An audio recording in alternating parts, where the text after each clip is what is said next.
Esdras 6. O rei Dario mandou então fazer uma pesquisa nos arquivos da Babilônia, que estavam nos locais em que se guardavam os tesouros. Encontrou-se um rolo na cidadela de Ecbatana, na província da Média, e nele estava escrito o seguinte, que Dario comunicou.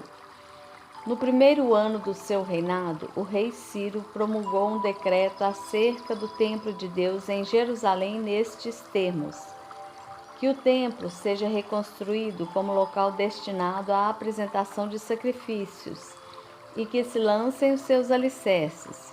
Ele terá 27 metros de altura e 27 metros de largura, com 3 carreiras de pedras grandes e uma carreira de madeira.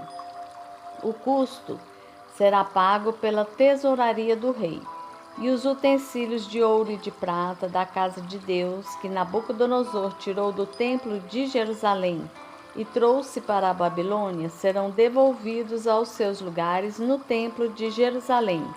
Devem ser colocados na casa de Deus. Agora então Tatenai, governador do território situado a oeste do Eufrates, e Setar-Bozenai, e vocês, oficiais dessa província, e amigos deles, mantenham-se afastados de lá. Não interfiram na obra que se faz nesse templo de Deus. Deixem o governador e os líderes dos judeus reconstruírem esse templo de Deus em seu antigo local. Além disso, promulgo o seguinte decreto a respeito do que vocês farão por esses líderes dos judeus na construção desse templo de Deus. As despesas desses homens serão integralmente pagas pela tesouraria do rei, do tributo recebido do território a oeste do Eufrates, para que a obra não pare, e o que for necessário, novilhos, carneiros, cordeiros para os holocaustos oferecidos ao Deus dos céus, e trigo, sal, vinho e azeite, conforme for solicitado pelos sacerdotes em Jerusalém. Tudo deverá ser entregue diariamente a eles sem falta, para que ofereçam sacrifícios agradáveis ao Deus dos céus e orem pelo bem-estar do rei e dos seus filhos. Além disso, determino que, se alguém alterar este decreto, atravessem-lhe o corpo com uma viga tirada de sua casa e deixem-no empalado, e seja a sua casa transformada num monte de entulho.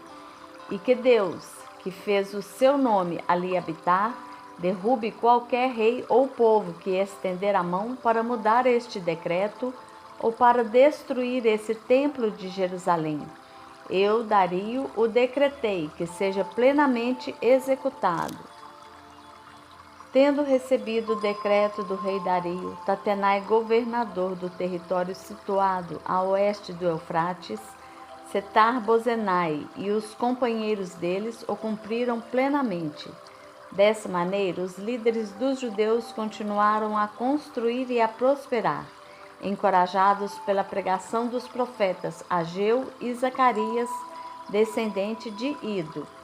Eles terminaram a reconstrução do templo conforme a ordem do Deus de Israel e os decretos de Ciro, de Dario e de Artaxerxes, reis da Pérsia. O templo foi construído no 3º dia do mês de Adar, no 6º ano do reinado do rei Dario. Então o povo de Israel, os sacerdotes, os levitas e o restante dos exilados celebraram com alegria a dedicação do templo de Deus. Para a dedicação do templo de Deus, ofereceram 100 touros, 200 carneiros, 400 cordeiros e, como oferta pelo pecado de todo o Israel, 12 bodes, de acordo com o número das tribos de Israel. E organizaram os sacerdotes em suas divisões e os levitas em seus grupos para o serviço de Deus em Jerusalém, conforme o que está escrito no livro de Moisés. No 14º dia do primeiro mês, os exilados celebraram a Páscoa. Os sacerdotes e os levitas tinham se purificado. estavam todos cerimonialmente puros. Os levitas sacrificaram o cordeiro da Páscoa por todos os exilados, por seus colegas sacerdotes e por eles mesmos. Assim, os israelitas que tinham voltado do exílio comeram do cordeiro, participando com eles todos os que se haviam separado das práticas impuras dos seus vizinhos gentios, para buscarem o Senhor, o Deus de Israel. Durante 7 dias, eles celebraram com alegria a festa dos pães sem fermento, pois o Senhor os enchera de alegria ao mudar o coração do rei da Assíria, levando-o a dar-lhes força para realizarem a obra de reconstrução do templo de Deus, o Deus de Israel.